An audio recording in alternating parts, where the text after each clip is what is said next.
peuvent aller tous les jours picorer, mais encore faut-il qu'ils aillent picorer. Waouh, nous on a des martinets. Notre voisin avait installé des petits nichoirs, enfin des petites maisonnettes pour les martinets. Ça n'a pas fonctionné au début, il ne trouvait pas l'accès. Mais depuis quelques années, ça fonctionne, et d'année en année, ils reviennent. Les martinets, c'est un peu comme les hirondelles. Et ce que j'ai appris, c'est des oiseaux, mais exceptionnels.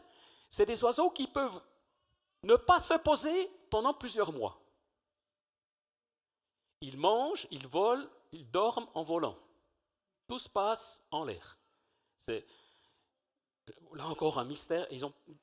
Leurs pattes ne sont pas très efficaces pour se poser. J'en ai vu un qui essaie de se relever. Ils ont intérêt à rester en vol toute leur vie. Et à se nourrir en volant et ainsi de suite. C'est des oiseaux migrateurs qui partent sur l'Afrique, qui reviennent et qui retrouvent leur lieu d'origine année après année. C'est stupéfiant. Mais là encore, tu te dis, mais ok Seigneur, tu les nourris, ok. Et donc tu nous nourris. Et j'espère que vous priez à table pour bénir la nourriture. Moi j'ai grandi comme ça, avec mes parents qui priaient. Seigneur, merci pour ce repas. Apprends-nous à être reconnaissants. Amen. Je ne savais pas ce que ça voulait dire être reconnaissant, mais ça m'est resté. Et c'était un rituel. Mais alors, quelle est la part que nous avons à faire? Quelle est la part que nous avons à faire? Et vous allez voir, ça va devenir un peu plus concret, mon message ce matin. Parce que c'est une grande question que je me suis posée dans ma vie. Quelle est la part qui est la mienne? Quelle est la part du Seigneur? Il y a deux extrêmes possibles. Vous avez des chrétiens, et probablement qu'on est tous un peu des deux, un peu plus à droite, un peu plus à gauche. Vous avez des chrétiens qui soulignent la souveraineté de Dieu. Ce sont des chrétiens particulièrement confiants et qui ne s'inquiètent de rien, qui se laissent vivre, ils laissent Dieu agir, ils dédramatisent tout. Ils dédramatisent tout. Bon, tant mieux d'un côté. Ils ne s'inquiètent de rien, parce que c'est Dieu qui agit, c'est Dieu qui est là. Pourquoi prier? Pourquoi intercéder? Pourquoi crier à Dieu? Dieu sait déjà. Oui, mais sauf que dans la Bible, on est constamment encouragé à prier, à intercéder, à crier à Dieu.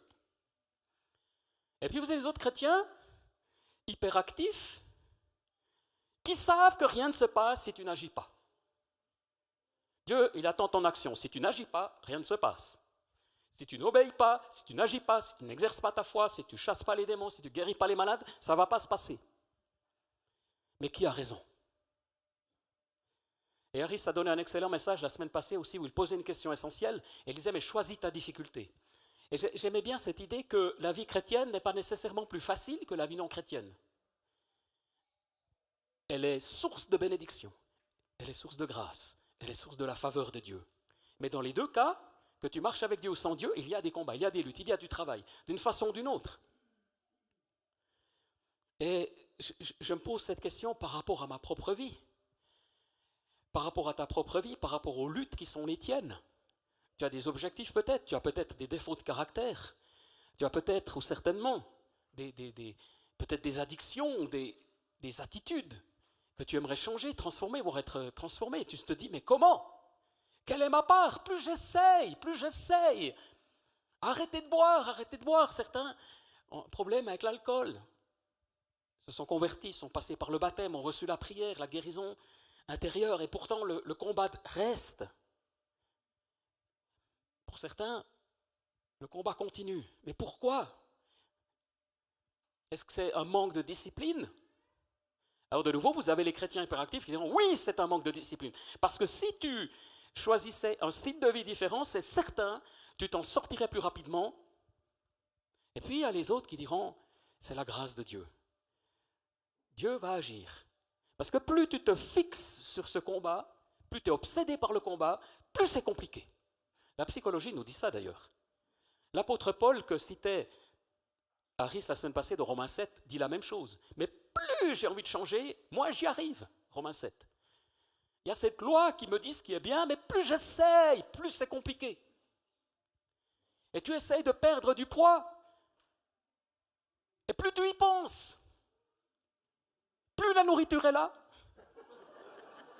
plus le frigo est proche, plus il est plein. Et plus tu y penses, plus c'est fort, plus ton corps demande. Donc oui, il y a quelque chose de vrai là derrière. Mais à l'inverse, sans discipline, sans un programme, ben vraisemblablement, tu ne vas pas perdre de poids. Tu ne vas pas atteindre de résultats. Tu ne vas pas aller aux Jeux Olympiques non plus.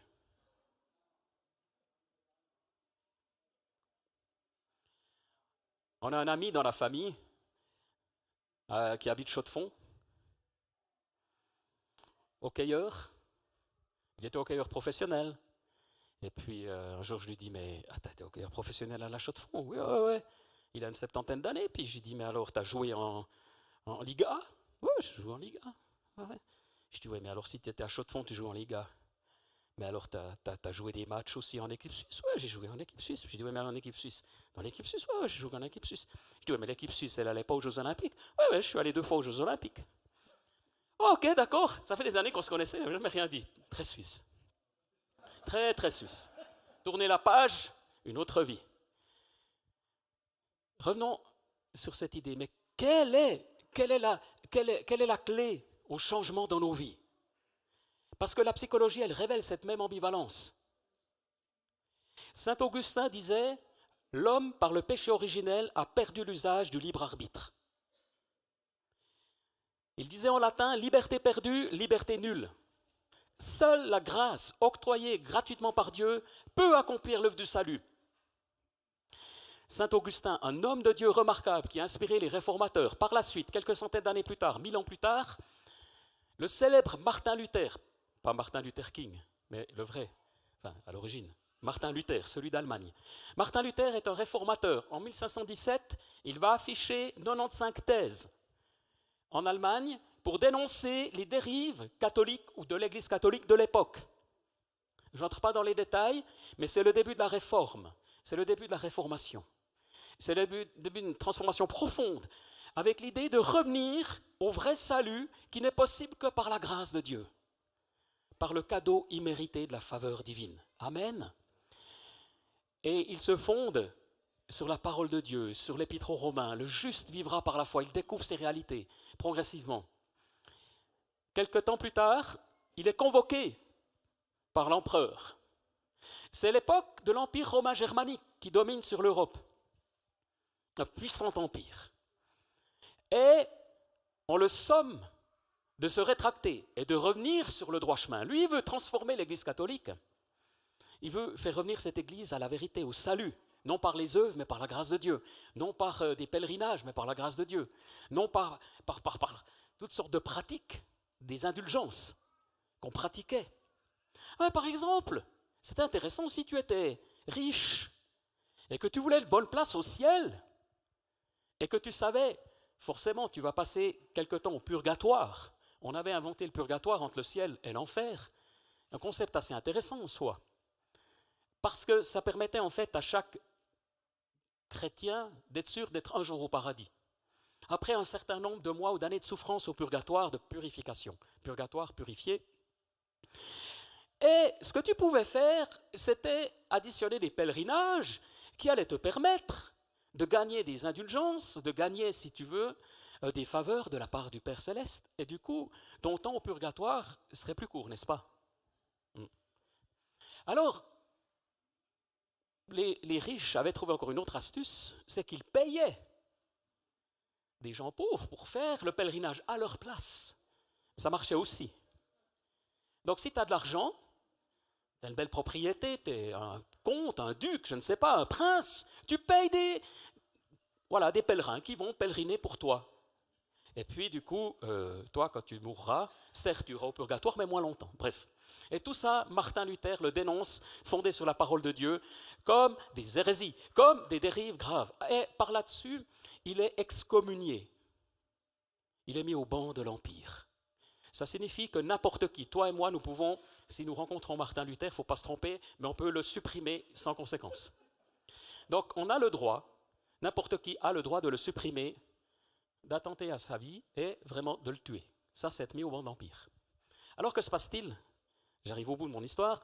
Il va se passer qu'il y a un prince qui l'apprécie. Il sent qu'il y a quelque chose de juste. Ce prince va commissionner des soldats qui ont pour mission de le kidnapper. Mais Martin Luther est averti. Et de le cacher. et ils vont le cacher dans la Wartburg, dans une prison, dans une tour prison, quoi. Comme on en avait une à Neuchâtel aussi autrefois, avec la consigne que le prince ne doit pas savoir où c'est. De telle façon que quand l'empereur lui demandera où il a caché Martin Luther, il pourra honnêtement dire « je ne sais pas ». Donc c'est ce qui arrive. Et Martin Luther se retrouve dans cette prison, malgré lui, mais quand même avec son accord, et là vont suivre 10 mois de souffrance terrible. Et c'est là le cœur de ce que j'aimerais dire. Il est là, et il se dit, et il doute tous les jours. Peut-être que tu doutes aussi. Peut-être que tu es enfermé quelque part. Bien sûr, tu pourrais sortir, mais si tu sors, tu es en péril. Et c'est terrible. Et il raconte les combats contre les démons, contre Satan, c'est terrible. Il vit des mois d'épreuve. Il doute tous les jours. Mais la chose qu'il va faire, pour lutter, parce que lui, il est plutôt hyperactif, il commence à écrire, et à écrire, et à écrire. Des commentaires bibliques, mais surtout à traduire la Bible, à partir des textes grecs. Il traduit le Nouveau Testament. Il va mettre à profit ce temps de lutte, de doute, de combat. Il va mettre toute son énergie. Quand il sort, 10 mois plus tard, son texte, son Nouveau Testament va être imprimé, la Bible va être imprimée. 3000 exemplaires. Vu que l'imprimerie vient d'être inventée, ça va être une traînée de poudre et la parole de Dieu va se répandre. Ma question c'est, la souveraineté de Dieu, la liberté de l'homme. On est sauvé par la grâce. Nous sommes sauvés par la grâce de Dieu. Tu ne peux rien y faire. Le point de départ, c'est la grâce de Dieu. Si tu es là aujourd'hui et que tu n'es pas sûr d'être sauvé, pas sûr d'être un enfant de Dieu, j'aimerais te dire une chose, tu n'as rien à faire. Sinon, à reconnaître que tu n'as rien à faire et que ça dépend de Dieu. Et d'abdiquer devant lui. Et par la foi, tu reçois la grâce de Dieu, l'amour de Dieu. Tu reçois d'être un enfant de Dieu. Mais une fois que tu fais ce pas, Dieu va agir en toi. Et il y a des versets qui disent des choses fantastiques. Et par exemple, mais par la grâce de Dieu, 1 Corinthiens 15, je suis ce que je suis et sa grâce envers moi n'a pas été sans résultat. Et peut-être que la clé de mon énigme de départ, de savoir quelle est la part de Dieu, quelle est ma part, en réalité, c'est la grâce de Dieu qui doit agir en nous. Ce que je suis et sa grâce envers moi n'ont pas été sans résultat. Au contraire, j'ai travaillé plus que tous.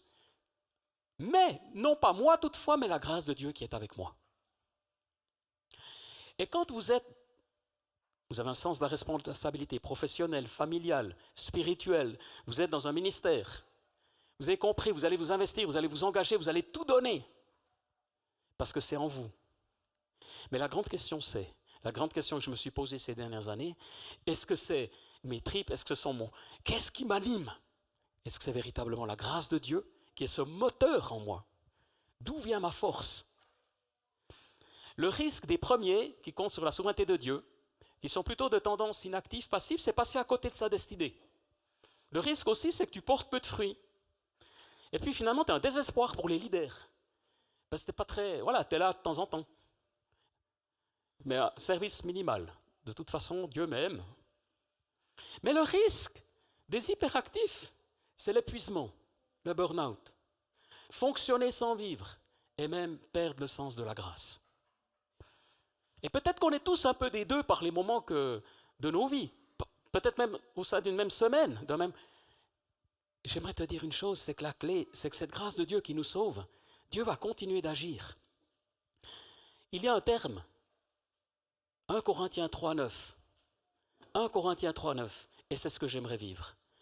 En effet, nous sommes ouvriers avec Dieu. C'est simple et clair.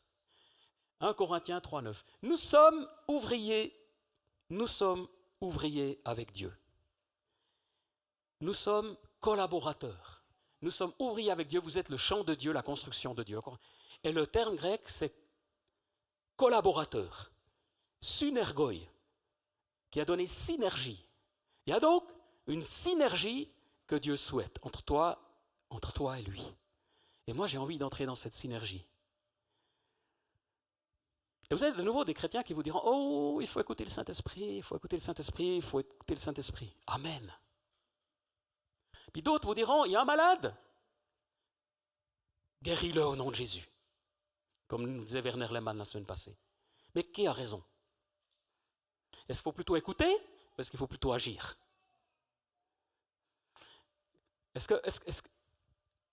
Et la même chose, on prie pour le culte et on prie, Seigneur, prends toute la place. Conduis-nous, Saint-Esprit.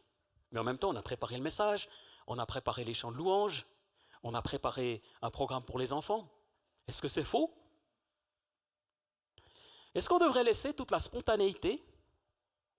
Est-ce que ce serait plus le Saint-Esprit? C'est pas si sûr. De nouveau, la synergie. La synergie, en fait, Jésus, avant de pratiquer le miracle, la multiplication des pains, il a dit aux disciples, installez tous ces gens affamés par rangées de 50 et de 100. Oh, Jésus a organisé. Il a organisé le miracle.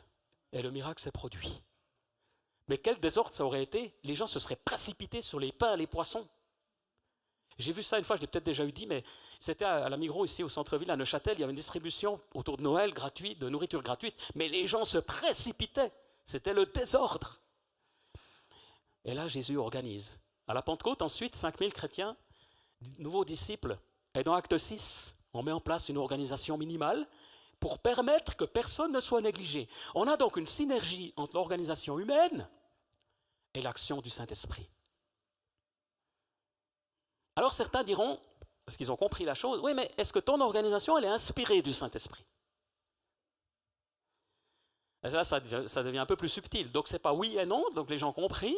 C'est une combinaison des deux. Oui, mais est-ce que c'est inspiré de Dieu? Moi, j'ai découvert une chose, c'est que plus tu avances, la question n'est pas tellement de savoir. Alors, attention, là, je vais monter d'un level au niveau maturité. Prenez avec recul ce que je vais dire.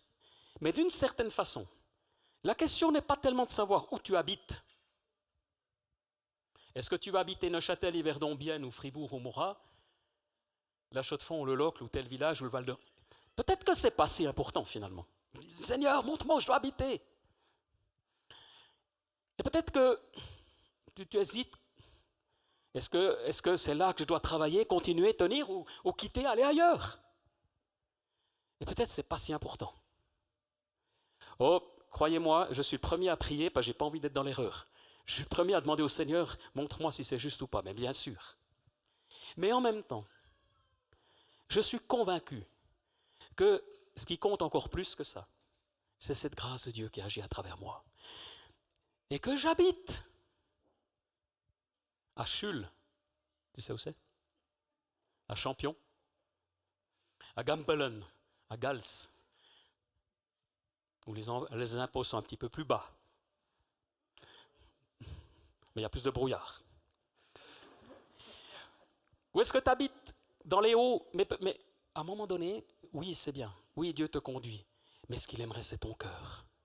Ce qu'il aimerait, c'est ton cœur. Et Dieu te donne une intelligence. Et tu vas aussi discerner, faire des choix en fonction de l'intelligence sanctifiée qu'il t'a donnée. Ça, j'en suis persuadé. Mais en même temps, c'est cette grâce de Dieu qui va faire que tu deviens collaborateur avec Dieu. Tu n'es pas un bébé, simplement un enfant à qui on dit à droite, à gauche, oui, non, tout le temps. Tu grandis en maturité et tu parles avec le Seigneur. Seigneur, tu vois, j'aimerais acheter cet appartement. Qu'est-ce que tu en penses? Mais j'aurais aussi la possibilité de faire ceci avec ou de faire cela. Qu'est-ce que tu en penses, Seigneur? Est-ce que tu as un conseil à me donner? Puis le Seigneur te parle, puis il te dit, ouais, écoute, je te conseillerais ça, mais c'est aussi intéressant dans l'autre direction. Comment? Mais Seigneur, c'est pas oui ou non. Et Dieu collabore avec toi, il te fait cheminer, parce que un jour, notre conseiller Martin Bullman m'a dit, mais tu sais, en réalité, les réponses, tu les as déjà au fond de toi-même. J'ai dit, attends, au fond de moi-même, il n'y a que du désordre. J'aime pas trop aller regarder. Mais ce qu'il voulait dire par là, c'est que le Saint-Esprit agit en nous. Et si tu te calmes, tu es dans le repos de Dieu. Il y a des choses qui viennent à la surface que Dieu a déjà déposées en toi. Et Dieu veut nous rendre collaborateurs de son œuvre. Et donc, également, c'est vrai aussi dans la sanctification, c'est vrai dans les combats que nous menons. Il y a une part de discipline, incontestablement. Incontestablement. incontestablement, si tu ne lis pas la Bible, comme disait Harris la semaine passée, si tu ne médites pas la parole de Dieu jour après jour, tu ne grandiras pas. Tu ne grandiras pas. Mais inversement, si c'est que ça, et qu'il n'y a pas de saveur, mais tu vas t'ennuyer, tu vas passer à côté. Cette semaine, j'étais dans un entretien, on était avec Nicole, on conseillait quelqu'un, et je disais, mais commence par lire les psaumes. Tellement souvent, des jeunes dans la foi, c'est pas évident de commencer à lire la Bible. Commence par lire les psaumes, ça va travailler ton cœur. Commence par l'évangile de Marc et bâtis quelque chose avec le Seigneur, mais fais-en une priorité. En ce sens, il y a oui une discipline. Il y a un cadre plus qu'une discipline, un cadre que tu vas poser, qui va te permettre d'avancer, mais la grâce, elle va être avec toi, parce que le Saint-Esprit, il va agir en toi, il va te permettre vraiment de devenir fort. En effet, nous sommes ouvriers avec Dieu. 2 Corinthiens 6, 1, nous travaillons avec Dieu. Colossiens 1, 29, je travaille en combattant avec sa force qui agit puissamment en moi. Je travaille avec sa force qui agit puissamment en moi. C'est les deux. Dieu a donné à tout homme, toute femme une force. Et tu vas travailler avec cette force qui agit en toi. Et par moments, j'ai dû apprendre à lâcher prise. J'ai dû apprendre à arrêter. J'ai dû apprendre la patience et à attendre. On en est tous là. J'ai vu Yanis là qui attendait l'accouchement depuis des jours et des jours, mais d'une impatience. Mais je me reconnaissais, c'est terrible, le premier enfant. Tu te dis, mais quand c'est... Puis les jours sont longs et longs. Vous savez, c'est comme ceux qui disent l'éternité, c'est long, surtout vers la fin. Et moi, je lui disais, mais tu sais, ça fait 9 mois que tu attends, c'est bon, hein, t'es pas à quelques heures près. Mais oui, quand c'est imminent, ça devient insupportable. Mais Dieu veut mettre le calme et le repos en nous. Le calme et le repos qui vont devenir une force d'action. Le repos que Dieu veut placer dans ta vie, le repos que Dieu veut ressusciter en toi, va être une clé pour l'action. Une clé pour agir juste. Une clé pour agir. Oh, nous aimons l'action. Et c'est une des vertus suisses. Travailler, agir. Et c'est juste, c'est biblique. Mais c'est aussi une vertu d'apprécier le moment présent, d'apprécier la grâce de Dieu, la faveur de Dieu. J'aimerais t'inviter vraiment ce matin à comprendre cette double dimension de la réalité de Dieu, puis de laisser le Saint-Esprit t'indiquer des choses qu'il est en train de faire. Peut-être tu es en train de lutter maintenant, contre une dépendance à la nicotine, à la cigarette, mais peut-être que le combat de Dieu est juste ailleurs en ce moment. Peut-être qu'il est en train de transformer ton caractère sur un autre point. Peut-être qu'il est en train de te faire découvrir sa grâce, et soudainement, quand tu décideras au bon moment d'arrêter, ce sera quasiment simple et facile. Peut-être qu'on ne mène pas toujours les bons combats. Peut-être qu'il faut juste réajuster et puis revenir au cœur de ce que Dieu fait dans ta vie. Moi, j'aimerais t'encourager ce matin. Toi qui es venu un dimanche matin du fin mois de juillet, tu pourrais être à la plage, dans ton lit, tu pourrais suivre les Jeux Olympiques ou pas. Et tu es là, parce que tu aimes le Seigneur, parce que tu as soif, tu cherches quelque chose. Et Dieu va répondre à ta prière. Dieu va répondre à ta prière. Dieu va réveiller ton cœur. Dieu va t'utiliser. Amen. Moi, j'ai cette persuasion que Dieu va t'utiliser. Tu vas porter du fruit en abondance. Mais pour ça, tu vas demeurer en Christ. Tu vas être proche du Seigneur, plus que jamais, proche du Seigneur, proche de lui, avec lui. La grâce de Dieu va agir en toi. L'œuvre de Dieu, sa force va agir en toi, va te donner des forces qui te dépassent, des forces qui te surprennent, des forces qui te permettent de rajeunir comme l'aigle et d'aller dans les choses que Dieu a préparées pour toi. Parce que Dieu veut collaborer avec toi dans la joie. Il souhaite ta joie. Il souhaite que tu sois dans la joie. Il souhaite cette joie. Pour terminer, quand je suis arrivé à Troas, 2 Corinthiens 2, déclare Paul, je n'avais pas l'esprit en repos. Il dit, j'étais très inquiet parce que je n'ai pas trouvé mon frère Tite. Même Paul avait des moments d'inquiétude. Oh, est-ce que Paul avait tort de s'inquiéter? Mais Paul, t'es le plus grand apôtre, qu'est-ce que tu t'inquiètes? Dieu est là, Dieu s'occupe de Tite. Paul nous parle de ses combats. 2 Corinthiens 7. Depuis notre arrivée en Macédoine, en effet, nous n'avons connu aucun repos. Nous étions au contraire pressés de toutes parts. Lutte au dehors, crainte au dedans. Alors j'aimerais te rassurer aussi, si tu es comme Luther, comme Paul, qui a des craintes, des peurs, ça peut être normal. Ça fait partie du processus. Ça fait partie du processus. Mais Dieu qui réconforte ceux qui sont abattus nous a encouragés par l'arrivée de Tite. Et non seulement par son arrivée, mais encore par le réconfort qu'il avait reçu de vous. Et voilà que Paul va être réconforté. Dieu répond à ses prières en envoyant ce jeune homme, et ça va hyper l'encourager. Et Dieu va se servir de personnes à droite, à gauche, des chrétiens, des fidèles, des frères, des sœurs en Christ, qui vont être une source d'encouragement. Et en fait, ce n'est pas qu'en toi et lui, mais c'est aussi par les autres, par la famille de Dieu, par l'Église, que Dieu va agir. Et Paul va être encouragé. Et si on lisait tout le texte, on verrait aussi qu'il est dans la joie. Malgré les craintes, malgré les pressions, malgré les inquiétudes pour les églises, parce qu'il est responsable, parce qu'il a ce côté hyperactif, parce qu'il a ce côté hyper responsable, il a forcément des inquiétudes, des pressions. Si tu es chef d'entreprise, tu as beau gagner, je ne sais pas moi, 20 000 francs par mois, 15 000, 20 000, parce que tu as une belle entreprise, ou plus, mais les soucis sont là, ça c'est sûr. Ce n'est pas la vie tranquille, donc tu mérites ton salaire. Mais cependant, Paul, il réussissait à un moment donné à revenir au cœur du cœur de la présence de Dieu. Et là, cette joie revenait. Il a appris ça. Alors, ce n'est pas plus de responsabilités qui vont te faire porter moins de fruits, au contraire, mais cette synergie avec Dieu, cette présence de Dieu. Lutte au-dedans, combat à l'intérieur. Ouais, lutte au-dehors plutôt, crainte au-dedans.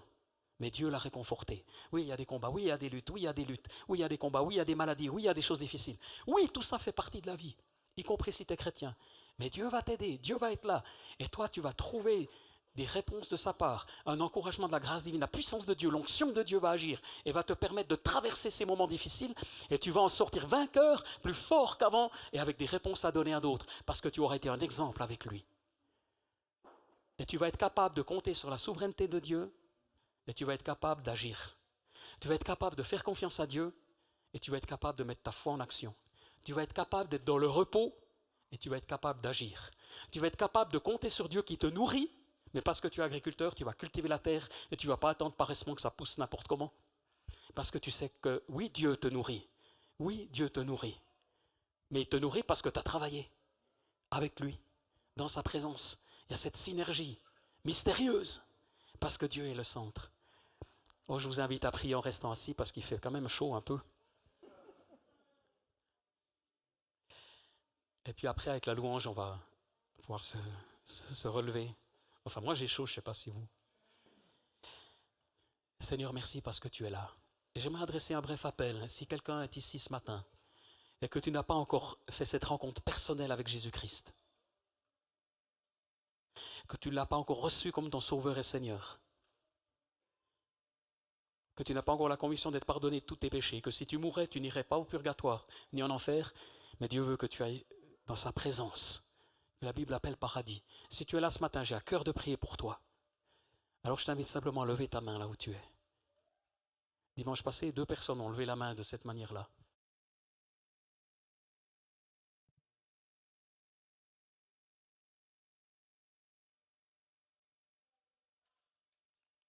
Alors est-ce qu'il y a quelqu'un qui choisit et qui veut venir au Seigneur? Lève ta main là où tu es pour que je puisse prier avec toi.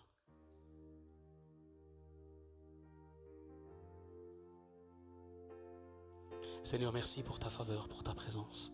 Merci pour les encouragements que tu nous donnes ce matin. Merci pour l'onction divine, l'onction de Dieu. Viens, Esprit de Dieu, souffle de Dieu.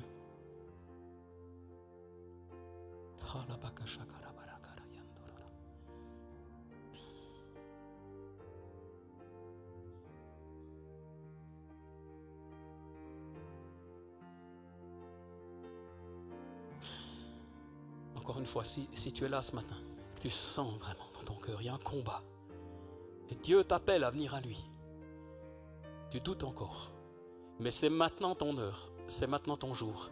Lève ta main maintenant, et choisis le Seigneur. Alléluia, quelle grâce d'être à toi, Seigneur. Amen.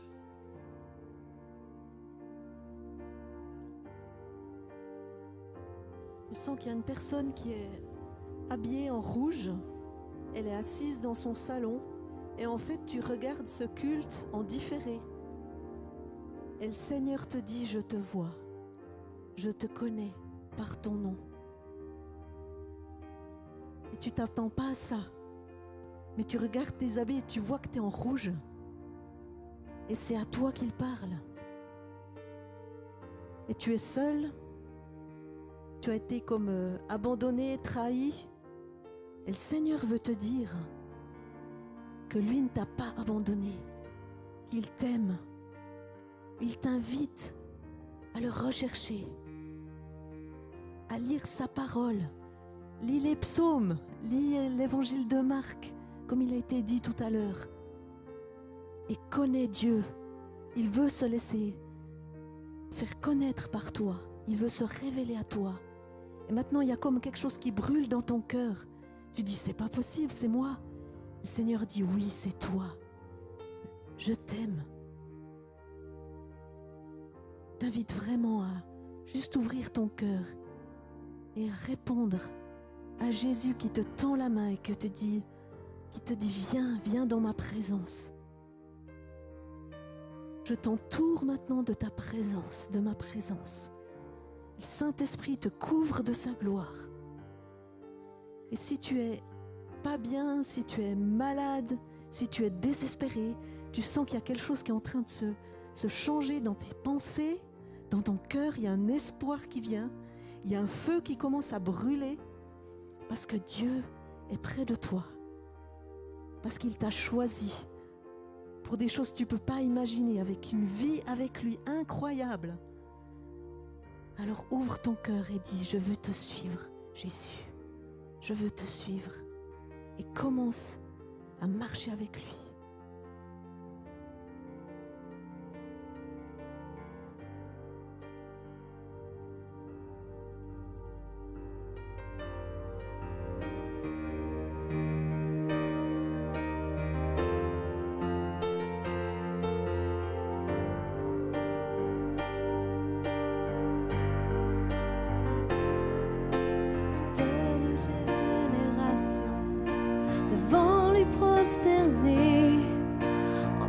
Ensemble ce cantique à l'agneau.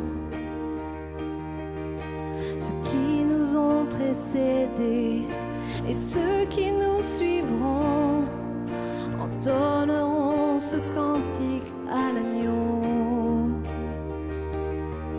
Ton nom est le plus grand, ton nom est tout puissant, ton nom est au-dessus de tout. Puissance, autorité, royaume et dignité, ton nom est au-dessus de tout. Et les anges acclament, tu es saint, l'univers proclame, tu es saint, tu es glorifié. Dieu très saint, à jamais tu es saint.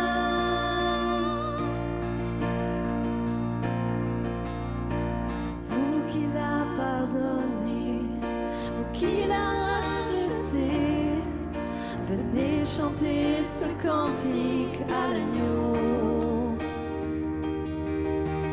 Vous qui l'a libéré,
qu'on peut acclamer le Seigneur pour ce culte? Hein? Amen. Je ne sais pas si certains d'entre vous prenez place, ont suivi l'Euro. Moi, en tant que fan de foot, j'ai suivi l'Euro. Et je peux vous dire qu'il y a des matchs qui étaient vraiment pas intéressants. Hein. Mais j'ai juste regardé par passion. Hein. Et je pense que par moment, il y a peut-être des cultes. Vous venez, vous les vivez, vous dites, bon, voilà, j'ai vécu un culte. Mais je pense que ce dimanche, ça fait partie des cultes à retenir, les amis. Hein. Parce qu'on a vraiment été bénis par un message et un temps dans la présence de Dieu de qualité. Hein. Si tu as été béni, est-ce que tu peux juste acclamer pour le Seigneur? Hein?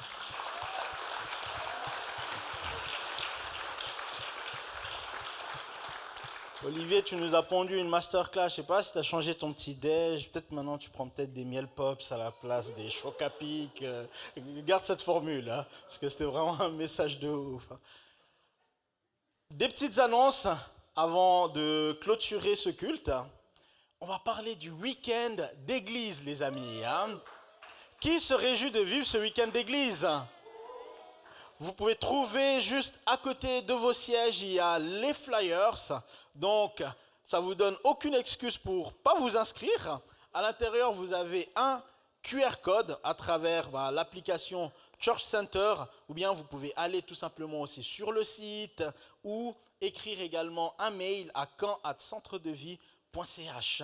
On va vivre un magnifique camp d'église dans cette région. Ça tombe bien parce qu'on aime tous la région neuchâteloise. Oui, c'est mes enfants. Je leur apprends encore la discipline. Il y a une marge de progression, c'est ça qui est bien avec eux. Hein. Mais voilà, en tout cas, inscrivez-vous pour ce camp d'église. Est-ce qu'il y a déjà des inscrits au camp d'église? Hein? Est-ce que vous pouvez lever la main, ceux qui se sont déjà un petit peu inscrits? Olivier, t'es le seul, Olivier? Oh. Bon, je vous propose une chose, pour ne pas laisser Olivier vivre ce camp d'église tout seul, je vous invite durant la semaine à vous inscrire et à utiliser les flyers. Et puis aussi, si vous avez des questions, n'hésitez pas à nous demander. Hein. Sabrine, tu as quelque chose à nous dire à propos d'une pièce de théâtre. Est-ce que tu veux nous en dire un peu plus? Oui, cette année, enfin l'année passée, on a fait un spectacle de fin d'année exceptionnel où il y avait plein de comédiens, il y avait des chanteurs. Et cette année, il y a la suite parce que c'était en épisode. Donc vous pourrez bientôt voir ce spectacle sur vidéo. Et comme ça, vous pourrez être au taquet pour la suite. Et ce qu'on a décidé, pour favoriser vraiment ce partage et de vivre ça toute l'Église, c'est qu'il y a des personnes qui peuvent vraiment s'impliquer concrètement. Et là, on va lancer avec Gilliane Lehmann-Dumontier, qui est une exceptionnelle prof de chant, un petit groupe pour chanter sur scène pendant le spectacle. Donc il y aura en tout cas 2 chants. Et pour ça, on va faire une audition, parce que l'idéal, ça serait quand même que vous chantiez plus ou moins bien, qu'on fasse un spectacle de qualité. Et vous pouvez participer normalement, il y a un flyer, mais il y a aussi une affiche dehors. En vous inscrivant avec l'audition, voilà, enquête, spectacle de fin d'année. Vous voyez, vous pouvez prendre le QR code, il y a toutes les infos, toutes les voix possibles, il y aura beaucoup de voix, ça va être magnifique. Donc il y a autant des gars que des filles qu'on attend, des jeunes ou des plus âgés qui ont de l'expérience. C'est à partir de 16 ans, vous pouvez vous inscrire et on se réjouit vraiment de faire quelque chose de fort et de nouveau où vous pouvez nous montrer vos talents musicaux.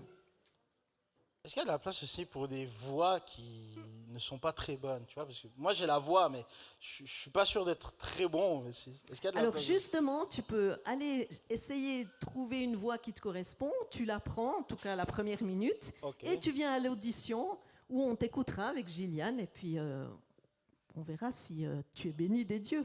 Ok, bon, De on va voir, hein, ça sera un peu l'audition à la incroyable talent. Hein.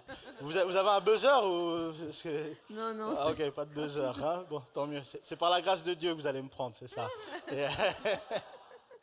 En tout cas, inscrivez-vous, vous avez les informations à la sortie. Je vous invite à vivre un temps d'offrande. Vous savez, je me suis questionné un petit peu sur le domaine des offrandes, ainsi de suite, et je me suis dit, mais c'était vraiment ma réflexion. Peut-être que vous avez eu cette réflexion. Je me suis dit, mais Dieu, au final, il n'a pas besoin de cet argent.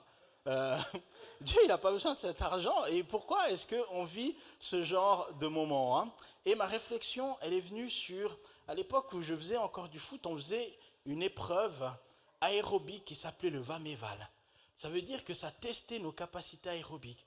On courait, il y avait des cônes qui étaient placés tout autour du terrain, et puis l'intensité augmentait à chaque fois. Et à chaque bip, tu devais être un cône, à chaque fois. Et puis, plus l'intensité montait, moins tu arrivais au bip, à arriver au cône. Puis vous savez, ce qui était fort, c'est qu'à la fin du test, je suis arrivé au bout de moi-même, mais ça m'a donné de savoir où sont mes limites.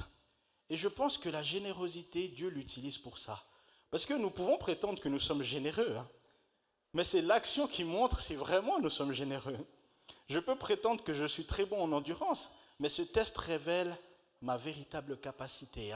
Et je pense que les dîmes et les offrandes sont là pour révéler véritablement si notre cœur est aligné à la générosité de Dieu. Donc on vous remercie, pour vous qui passez le test et qui êtes généreux parce que vous bénissez l'Église par les projets. Et ceux qui sont en marche, vous pouvez encore progresser, les amis. Je loue sur la montagne, je loue dans